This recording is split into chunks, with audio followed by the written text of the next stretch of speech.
Across the Fence, important information about fire safety at home and on the farm. Now is the time to protect yourself, your family, and your business. Good afternoon and thanks for joining us. I'm Judy Simpson. With fall weather in the air, it's an important time of year to take steps to prevent fire. As the saying goes, an ounce of prevention is worth a pound of cure. And in the case of fire, a few minutes of planning can prevent a life-altering tragedy. Joining me to begin today's program is George Cook. George is a longtime safety specialist with UVM Extension. He's also a veteran volunteer firefighter and rescue worker. Thanks so much for coming in. Thank you. What's the most important message for homeowners and farm owners this time of year? Well, I think, as you mentioned, to plan, to communicate, find out what needs to be done, talk with your fire department, and get things in order. Certainly, we're looking at every fall we have folks that are burning leaves, and choose those days. You don't want it on a windy day. Make sure if you're burning any leaves or brush that they're away from buildings so that embers can't blow into those and cause an unwanted fire. And if we're on a farm, sometimes we have equipment that are operated with an internal combustion engine, and they can throw sparks, so you have to be especially careful.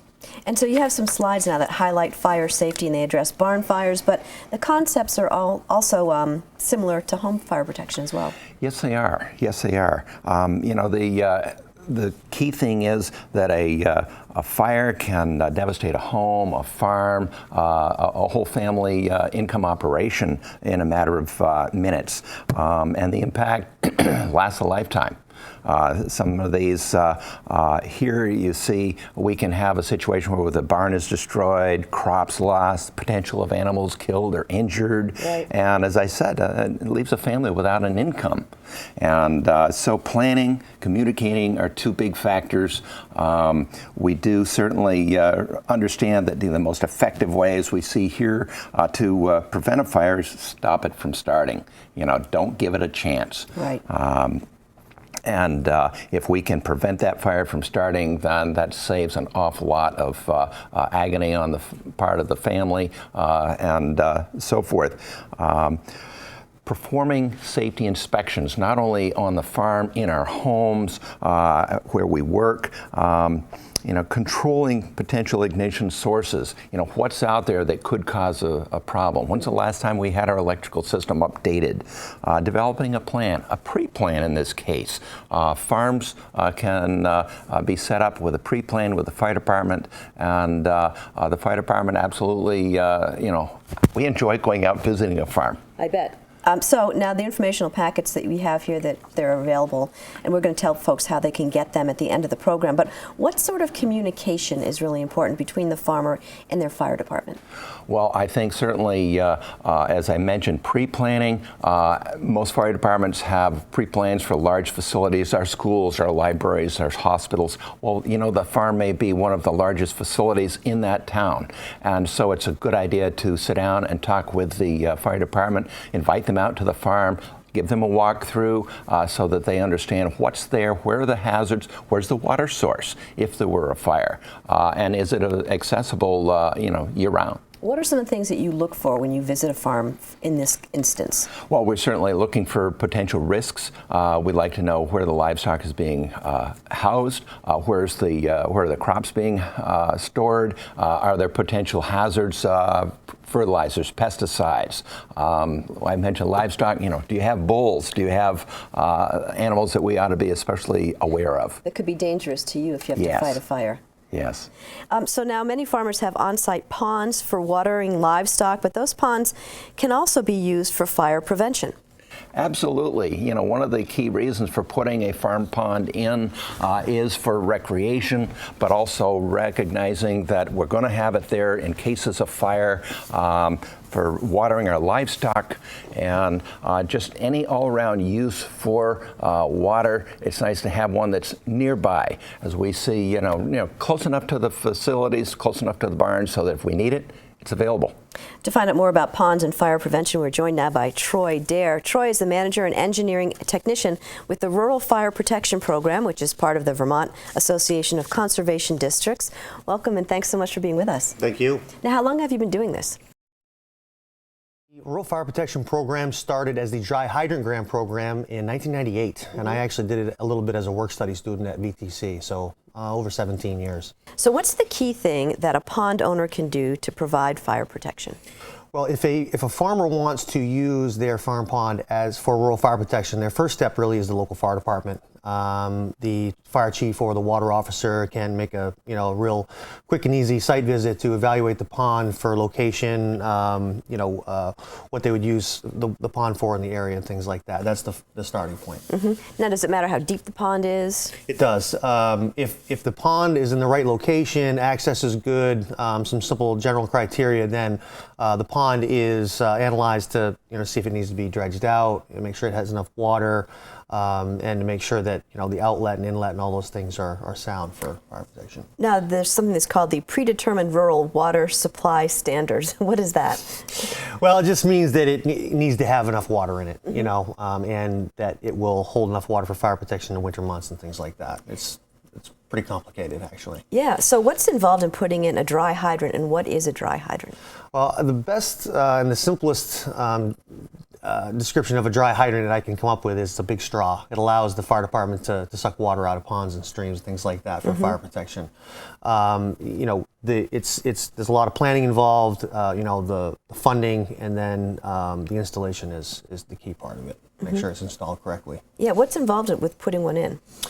Well, in a farm pond situation, we need to make sure that the pond, like I said, is big enough, holds enough water and things, and then it's just a matter of designing a system that will supply the needed fire flow for the surrounding area, and making sure it's installed correctly so it doesn't freeze in the most important time, which is wintertime.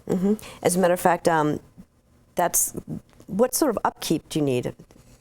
If the hydrant is installed correctly, it really has minimal upkeep. It just needs to be backflushed and tested once a year. It needs to be repainted, and made sure that it meets that initial criteria that it was designed and installed for. Now, you don't recommend that people just take a backhoe out behind the barn or behind your house and dig a pit? No, really, it's simple in concept, but very, very delicate when it comes to how it's installed. It really needs to be designed by, somebody with qualified engineering skills to do that and installed correctly. To make sure it's going to work when you need it. Right. And so, in general terms, what is the cost? Very site-specific. In general, if you're using a farm pond and converting it to fire protection and putting a hydrant in, it can range from low $3,000 to a high of around $8,000, probably depending on what the pond needs for work and how long the system ends up being and things. Is there any way to get sort of funds for that, matching funds? Yep, the Rural Fire Protection Program offers cost share 75% up to $4,000 for these type of sites, and that's all inclusive from cow lanes, fencing, things like that, in case the pond is actually used for the farm.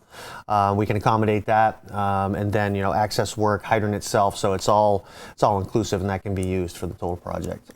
Now, talk a little bit more about the ongoing maintenance of a dry hydrant. What about, in the wintertime, the ice, it can be frozen, but still usable?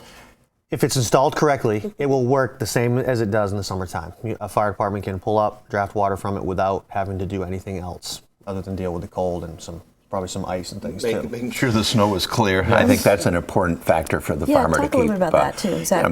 When you're plowing, you have a snowstorm, just make sure that those fire hydrants, dry hydrants are available, that we can get through them quickly. I've certainly seen times when we had 2.5 feet of ice on the pond that we'd actually, so you could draft it, but we'd also cut a vent hole. It's like sucking water out of a Coke bottle without any vent. Yeah, the main point is that a dry hydrant is quicker, easier, and safer for the firefighter Absolutely. to get water, and it's really the same in the winter, which is the most valuable in the wintertime. Do you have any idea how many dry hydrants there are in Vermont? The Rural Fire Protection Program over the years has helped to fund over 800, and I've actually helped with a handful, aside from the grant program. So I probably throw a good 1,000 across the state that have been installed in the past 17 years. Of course, that's not including the hydrants that have been done on towns on their own and fire departments, things like that. But I'd say probably 1,000 across the state, no problem. And so is the best place to start to contact your fire department? Yes. Okay. How can people get more information about dry hydrants or about the safety packets that we mentioned earlier? Well, they could call me directly, 802-828-4582, or email me at dryhydrantguy@yahoo.com. And I can I like that. It's kind of a long story to that, but I was always kind of known as the dry hydrant guy through the years, and when I went to a Yahoo account, that's why I used that. It's easy to remember. Well, whether you're at home or on the farm, one of the first lines of defense against fire is a functioning fire extinguisher. Of course, for more on the basic use of a fire extinguisher, here's UVM Fire Marshal John Marcus. Hi, I'm John Marcus, the Fire Marshal at the University of Vermont. I'm a certified fire protection specialist, and I was a full-time firefighter for 21 years. Today I'm going to demonstrate the proper use of a portable fire extinguisher. Before I actually demonstrate the extinguisher, there are a few things that I need to tell you. Whenever there's a fire, you need to call for help first. Even if you think you can extinguish the fire, call for help, notify occupants in the area, pull the building fire alarm, call your emergency number to make sure that the fire department is on the way. Then you can attempt to fight the fire. A portable fire extinguisher is only for small fires. It will not put out a room full of fire. It's for fires in the incipient stage, a cardboard box, a recycling bin, a trash can, something small that is not spread to other objects in the room. You also need to be sure to leave yourself a safe way out before you use the extinguisher. Make sure that you have a clear exit available just in case things don't go as planned. There are different types of fire extinguishers. Be familiar with the fire extinguishers in your area. There are several classes of fire. A Class A fire is ordinary combustibles such as wood, paper, textiles, cardboard. Class B fires are flammable liquids or solvents such as fuels, gasoline, oils. Class C fires involved energized electrical equipment, basically anything that is plugged into a power source. And Class D fires are flammable metals or combustible metals. These are fairly rare, but they are found in manufacturing and in chemical laboratories. Class K fires are kitchen fires, which involve deep frying of grease. And now we're ready to talk about how to use the fire extinguisher. There are 4 steps involved in using the fire extinguisher, and we use 4 letters to remember them. We use the letters PASS, P-A-S-S. The P is for pull. You need to pull this safety pin out before the fire extinguisher will operate. The A is for aim. You remove the nozzle and aim at the base of the flames.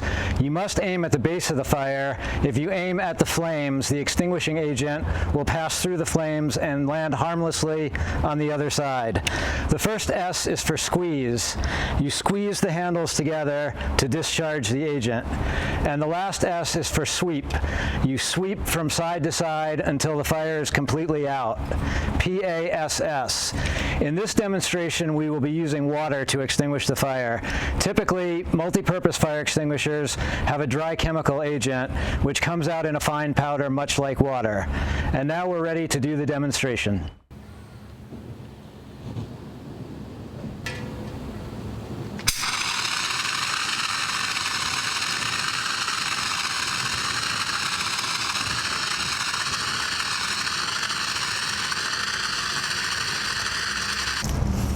And that's how to safely and effectively use a fire extinguisher.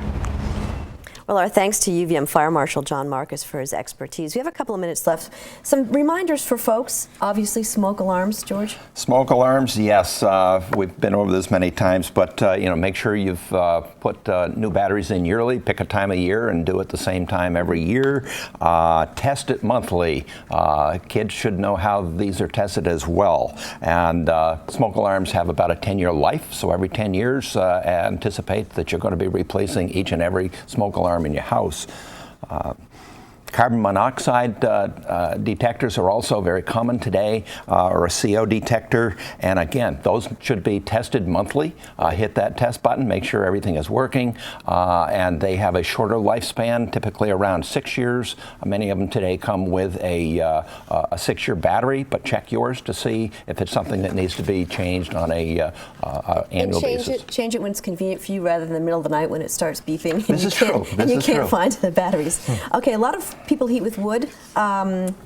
Wood stoves are obviously could be a hazard. Absolutely. Yeah, but they figure 1 in 3 Vermonters heat with wood, and so it's something a lot of us are familiar with. Make sure that you do your annual chimney cleaning, have it cleaned in the fall prior to starting up the furnace or wood stove. You make sure you're using dry wood. It's well cured. If there's any doubt whatsoever, have your chimney checked by a professional. Don't get up there if you're not familiar with what you should be doing or the safe ways of doing it. And too many fires are caused by poor insulation or poorly maintained stoves, furnaces, and chimneys. All right. Well, gentlemen, thank you so much for joining us today. That's our program for today. Thanks for joining us. I'm Judy Simpson. We'll see you again next time on Across the Fence.